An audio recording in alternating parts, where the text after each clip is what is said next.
up? What it do? Okay, so I am back as promised with the second part of the quarantine travel to South Korea during a pandemic process. If you're interested, there's already a video on my channel talking about the entire airport process coming from the United States to Incheon in Seoul.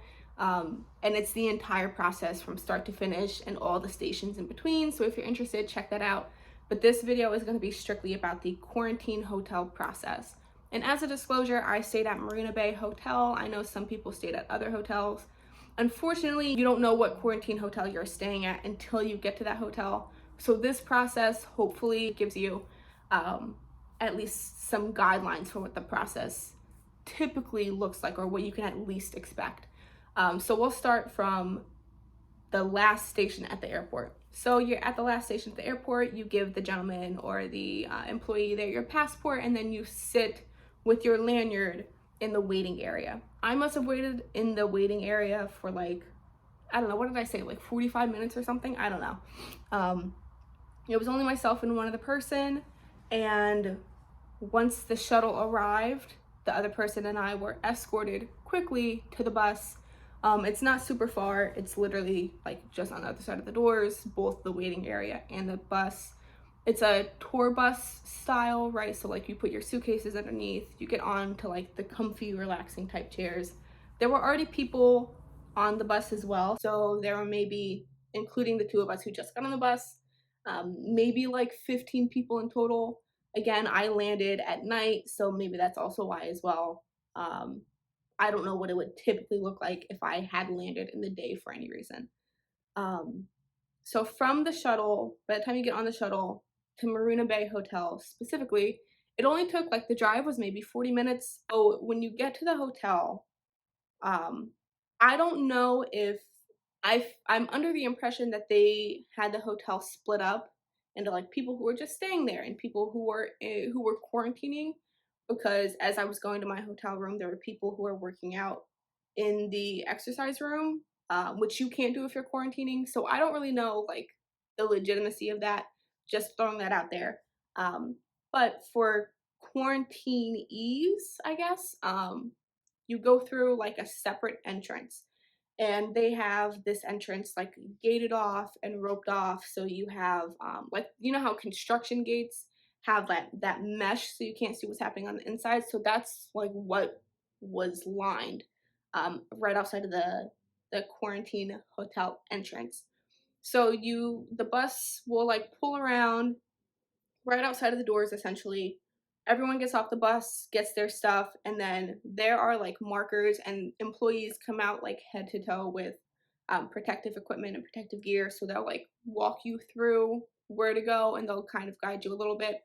But you get your suitcase, you wait until mostly everyone gets their stuff, and then you start heading inside. So you like walk around the building into the entrance. So like let's say the entrance is here. So this is the like entire conference room, right? So the entrance is here. You put your suitcases over here, and then right across from the entrance are like desks. So you sit two to a desk with a plastic divider, and there's some paperwork you have to fill out. So first you have to re-download one of the two quarantine apps. And the one that you're re-downloading is not the one that an airport employee had to put their information into. It is the other one. It's the KCDC app. And for me, at least, that's the one that I use for my entire 2-week quarantine process at the hotel. So you re-download that at the desks here, and then you also have to fill out I think it's just a general COVID medical form. And it's just asking like if you have any allergies, if you have enough medicine, if you need medicine, if there's anything they should be aware about, any dietary restrictions or anything like that. Super simple. So once you fill out the information, re-download the app here, you go here, and there are just two desks here. So at the first desk, there's like some pamphlets on general COVID information. It's nothing exciting, it's nothing you shouldn't already know. And then also at that first desk is when you hand the employee your passport. And I feel like there's something else there, but it's nothing like super extensive. It's just like passport related. And then at the second desk, you give the employee your medical form and they just walk through it with you, just to reconfirm if you have any allergies, if you have any medicine, if you have enough medicine, things like that. So once you leave this like mini conference room, you go to an exit down here, right? So you have desk one, desk two, there's an exit like right here. Um, and um, this is like just the outside part, a mini lobby for the conference room. And this is also where you pay for the hotel and you then go to the elevator. So Marina Bay Hotel for me, I think was like just over 1,400. I think it might have been $1,450. So it was like $1,400. So you pay for that here. They take cash or card. I paid with MasterCard in case that makes a difference for anyone. Because I also arrived late, I think I must have, we're talking like it has to be like 8:45 or 9 o'clock at night now. They give you um, some ramen and maybe like a water bottle or two. But that's it, just because the regular scheduled feeding time, which sounds super weird, but the regular scheduled meal time, there it is, has already ended. So once those go through, and again, I don't know what happens if your card gets declined or if you don't have enough money. I did not exchange my cash at the airport, so I was still holding on to US dollars.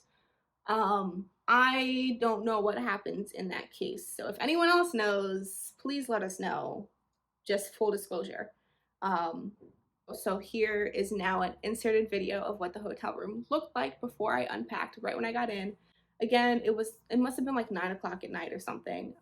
The quarantine hotel process, like from the time I got to the hotel to the time I got to my room right after landing, was super short. Maybe like half an hour. Yeah, it wasn't that bad. Again, I also landed at night, so that could be why.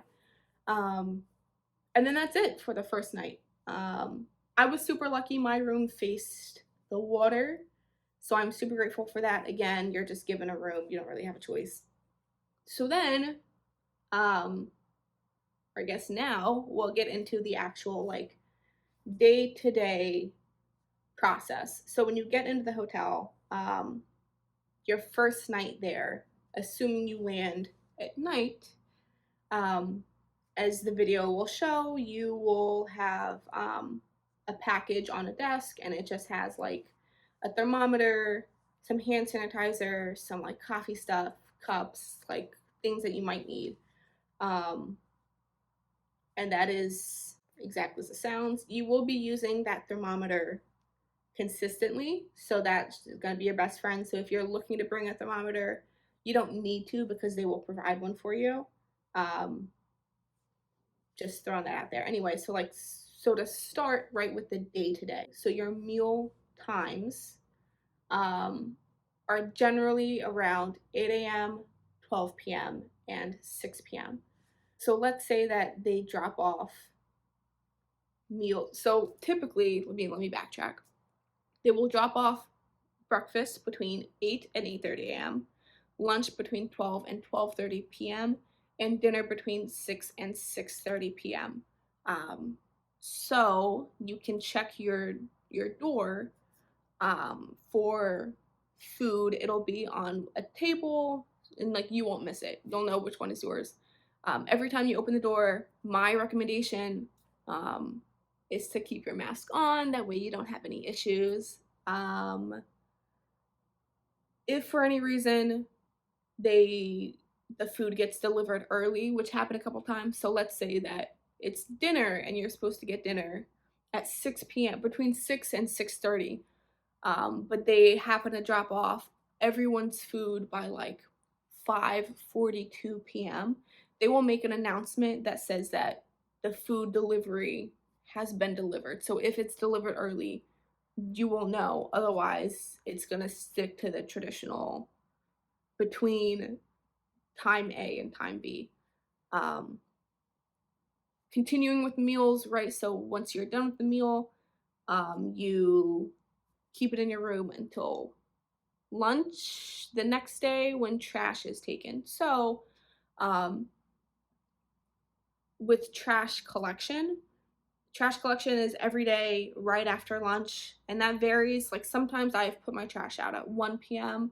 and I have like peeked and seen that no one else has put their trash out, or like other people put their trash out. I also have been a little late and put my trash out at like 2 or 2:30, and other people's trash has been taken out. So I don't really know when they actually, like what time they collect the trash, but you are supposed to put trash out every day after lunch. I don't have a hard time, unfortunately, for when you have to take it out. Um, they give you trash bags. They're like orange hazard bags that are also in that bag when you first get into the room. So you don't have to worry about that. There are 14 bags exactly. So that's fine. Um, and it's all of your trash. So don't harbor any mules for like 5 days, or don't think that like, oh, I don't have that much trash out. I'll just take it out, in 3 days. Like take it out. Just get it out. So that's trash in terms of like the day to day with the temperature reading. So in you have to take your temperature. You're suggested to take your temperature in the morning and I think in the afternoon. So I tried my best at least to take my temperature before breakfast at 8 a.m. and then around 3 p.m. Or 3:30 is when I took my temperature. And you enter your temperature in the re-downloaded KCDC app. And that's super user friendly. Like it just asks if you have any symptoms, and then asks you to like enter your temperature. And that's it. Like it's super simple. It keeps a log.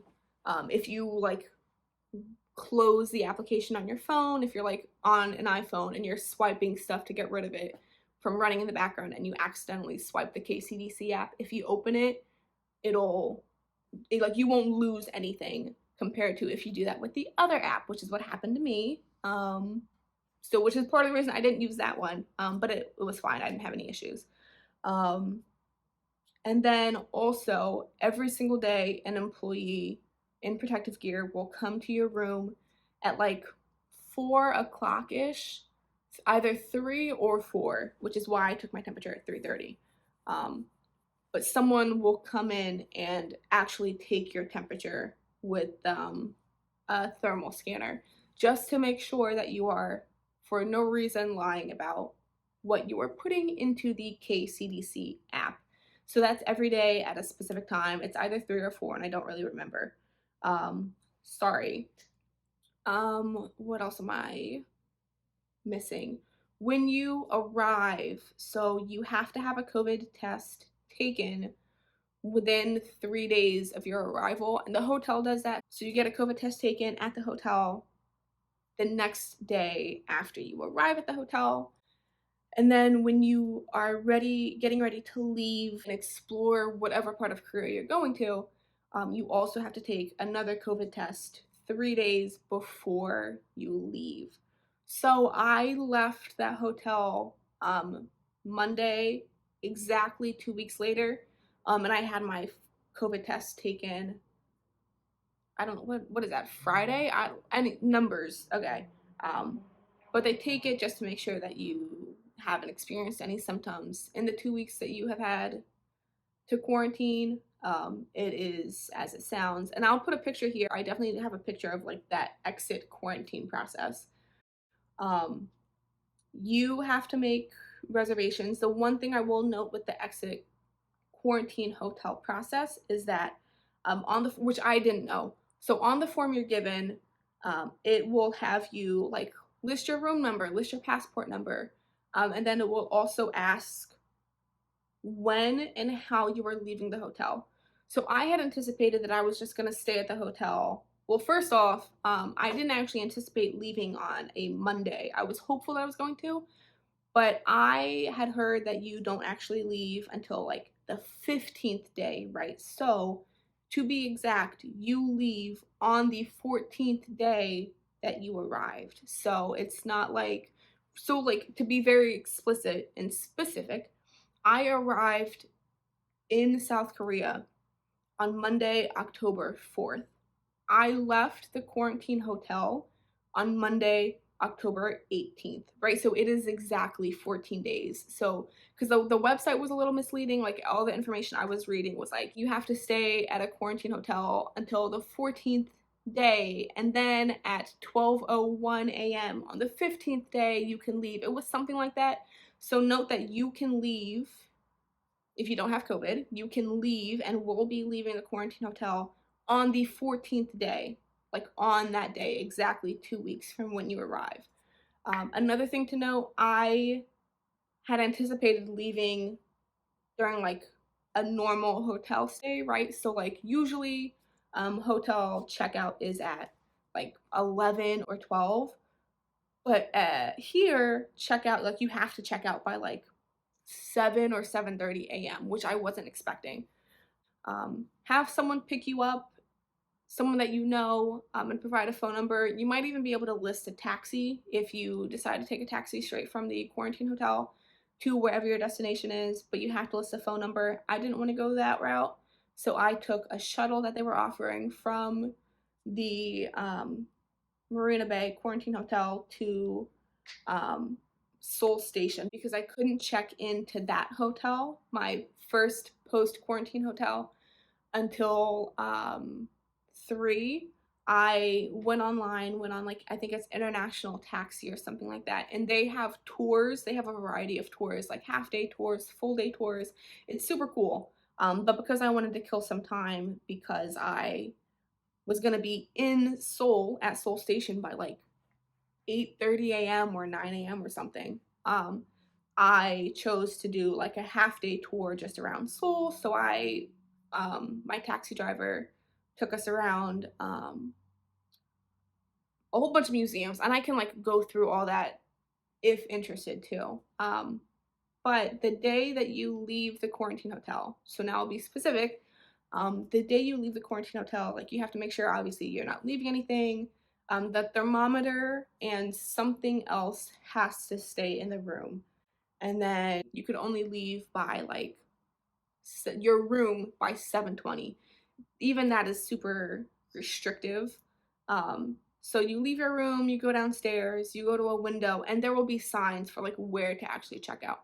But you go to a window, you give them your key, make sure that everything, like, that they are good on their end, and then you go outside to the shuttle. And the shuttle is like the same exact bus that you arrived on, right? It's like the tour bus style. Um, and so the drive into Seoul to Seoul Station maybe must have been like 30 minutes. I don't know. I'm not gonna lie, I was so excited I wasn't really paying attention. But they will drop you off right outside of Seoul Station, like where the taxi drivers are and stuff. And then you're on your own from there. Um, but that's it in terms of the quarantine hotel process. I don't think I'm missing anything, but of course, if you have any questions, or if there's something that you'd like me to elaborate on more, or if there's something that I completely missed, please let me know. Hopefully, again, this will offer a little bit of guidance into the quarantine hotel process. It might look different if you're not staying at Marina Bay Hotel. So just keep that in mind. And if there's anything else I can help with, let me know. Cool. See you.